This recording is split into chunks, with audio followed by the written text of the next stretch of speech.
ابتدا ہوتی ہے اللہ تعالیٰ کے پاک اور بابرکت نام سے کہ جو بہت مہربان اور نہایت رحم کرنے والا ہے۔ آج کی بات پروگرام میں ہوں طارق امین خالد ایڈوکیٹ۔ اس وقت حکومت اور اپوزیشن کے درمیان ملک کے معاشی اشاریوں پر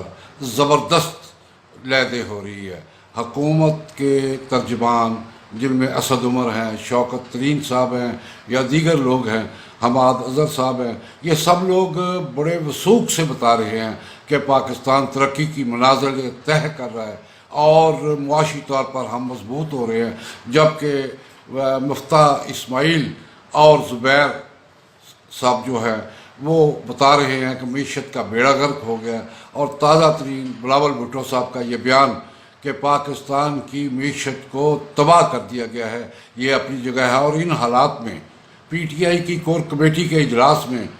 وزیر اعظم عمران خان نے جس دلیری اور جس جرأت کے ساتھ یہ کہا ہے کہ حکومت جاتی ہے تو جائے، کوئی غلط فہمی میں نہ رہے، مجھے حکومت کی پرواہ نہیں ہے، میں ایک مشن لے کر آیا ہوں اور اگر میں حکومت چلی بھی گئی تو یہ مشن میں پورا کروں گا، اور اگر -1 کا فارمولہ بھی آیا تو تب میرے ساتھی جو ہیں میری غیر موجودگی میں اس مشن کو پورا کریں گے۔ کمال جرأت ہے یار، کمال بہادری ہے۔ اور اسی دوران ہم نے ایک پروگرام کیا تھا رنگ روڈ پر، راولپنڈی کے رنگ روڈ پر، تو اس میں وہ معلومات اور وہ اعداد و شمار حاصل نہیں تھے۔ اب تازہ ترین جو میرے پاس اعداد و شمار بھٹی صاحب سینئر جو ہمارے جرنلسٹ ہیں، اینکر پرسن ہیں، ان کے حوالے سے جو مجھے ملے ہیں، وہ انتہائی دل ہلا دینے والی داستان ہے، جس میں بتایا گیا ہے کہ یہ منصوبہ جو ہے یہ 1997 کا منصوبہ ہے، 1997 کا منصوبہ ہے، اور منصوبے کی لاگت جو تھی وہ $10 ارب تھی، جو اب بڑھ کر 70 ارب پر پہنچ چکی ہے۔ اور گزشتہ 25 سالوں میں بہت سی حکومتوں نے اسے شروع کرنے کا ارادہ کیا، لیکن ہوا یہ کہ کسی کو یہ ہمت نہ پڑی، اور جب یہ 2018-17 میں میاں شہباز شریف صاحب کی نظر اس پر پڑی منصوبے پر، تو انہوں نے چائنا کے بینک سے 2% سود پر اس کا ایک معاہدہ کیا $400 ملین کا۔ اس منصوبے کو چلانے کے لیے رقم کی وہ اوکے بھی ہو گیا، پاس بھی ہو گیا، لیکن 2018 کے الیکشن آ گئے، اور ان الیکشن میں کے بعد جب پی ٹی آئی کی حکومت آئی تو یہ منصوبہ عمران خان صاحب کے سامنے پیش ہوا، ان کی نظر پڑی، انہوں نے اجلاس بلایا اعلیٰ سطحی، اور اس میں اس بات کو ڈسکس کیا کہ یہ بتائے یار یہ منصوبہ کیسے بن سکتا ہے، ٹریفک کا رش بھی ختم ہو۔ تو اس اعلیٰ سطحی میٹنگ میں جو افسران موجود تھے انہوں نے کہا کہ جناب اگر اسے ہم قرضہ لے کر بنانے کی بجائے کیوں نہ اسے پرائیویٹ سیکٹر میں یا پبلک پرائیویٹ سیکٹر میں اس کو بانٹ دیا جائے، لہٰذا یہ بات اچھی تھی، بات بھی اچھی تھی، منظور ہوئی، لہٰذا راولپنڈی کی ضلعی انتظامیہ کو اس سلسلے میں فنڈز جو ہے الاٹ ہوئے اور یہ منصوبہ جو ہے یہ شروع ہو گیا۔ لیکن ہوا یہ کہ ہر آدمی کی نظر اس منصوبے پر تھی، زمینیں بنجر ارد گرد اس سڑک کے پڑی ہوئی تھی، لہٰذا 36 کلومیٹر کے اس منصوبے کو بڑھا کر پہلے 40 کلومیٹر پر لے کے جایا گیا، اور پھر اس میں کوئی ریٹائرڈ بیوروکریٹس، کوئی حاضر سروس بیوروکریٹس، کوئی سیاستدان، کوئی بڑے طاقتور لوگ، ہاؤسنگ سوسائٹیز کے مالکان، اور کچھ وہ جن کے حکومت میں اثرات تھے اور وہ جو حکومت میں موجود تھے، ان سب نے مل ملا کر اس کو 65 کلومیٹر پر لے گئے۔ سڑک وہ 36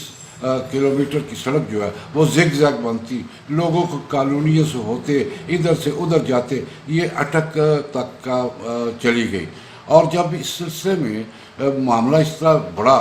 تو دیکھا گیا کہ اس میں تو کوئی کرپشن ہے، لہٰذا وہ ایک نامعلوم شخص جس نے ٹیلی فون کیا تھا نا وزیر اعظم کو اس منصوبے کے بارے میں، وہ ایک نامعلوم شخص نہیں تھا۔ اب بات سامنے آئی ہے کہ اس میں وزیر اعظم ہاؤس سے ہی ایک ٹرائکا بنا ہوا ہے، اور ٹرائکا سازشیں بھی بناتا ہے، وہ سازشوں کو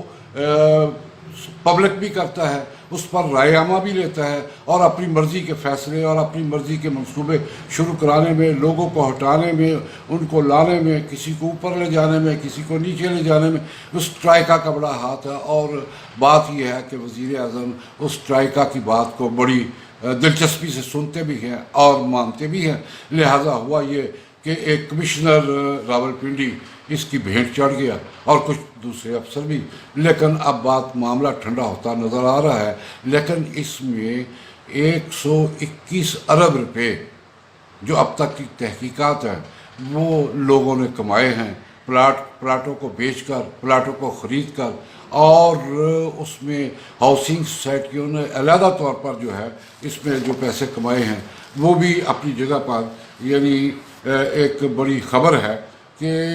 انہوں نے بھی اس میں 8 ہاؤسنگ سوسائٹیوں نے 10,000 کنال زمین جو ہے اس کی خرید و فروخت میں 35 ارب روپیہ کمایا، جبکہ 60 ہاؤسنگ کالونیوں نے اس